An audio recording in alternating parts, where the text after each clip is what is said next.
Segur que si us pregunto què és això, em direu que és un arbre, i és que ho és, però és un arbre molt especial, ja que a l'interior s'hi amaga el liró gris que entra per aquest foradet d'aquí. Avui, a Estat Natural, us descobrirem com viuen aquests rosegadors i ho farem amb el CENMA i amb el Museu de Ciències Naturals de Granollers.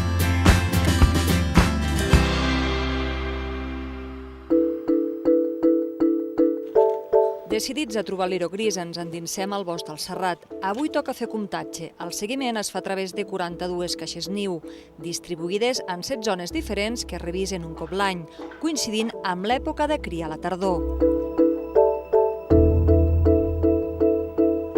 Sense aquestes caixes niu, estudiar el liró gris seria complicat perquè només baixa de l'arbre durant l'hivern quan fa un forat a terra per hivernar.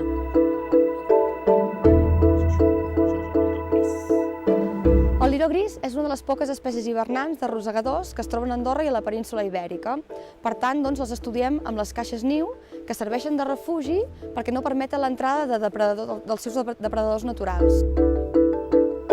La manipulació del liró gris sempre es fa amb guants per evitar mossegades.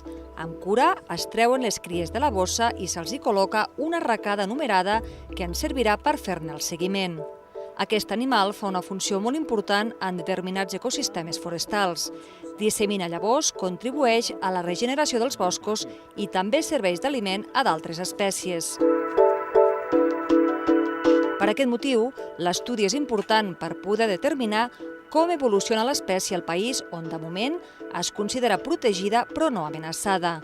El comptatge d'avui així ens ho confirma. Enguany, amb la revisió, hem trobat una caixa amb 6 lirons joves, o sigui, cries d'aquest any, i la mare adulta. La mare adulta estava marcada a l'orella, porta un cròtal amb un número identificatiu, per tant sabem que és recapturada, i hem vist que, a diferència d'altres anys, aquest any estan molt més grassos, per tant també ens informa de l'estat del bosc, que hi ha més fruit, més avellana, més agalà.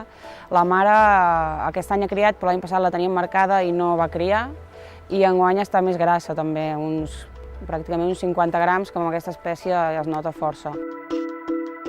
Una gestió forestal sostenible que permeti l'establiment d'arbres de diferents alçades, diàmetres i edats afavoreix a les poblacions de liró.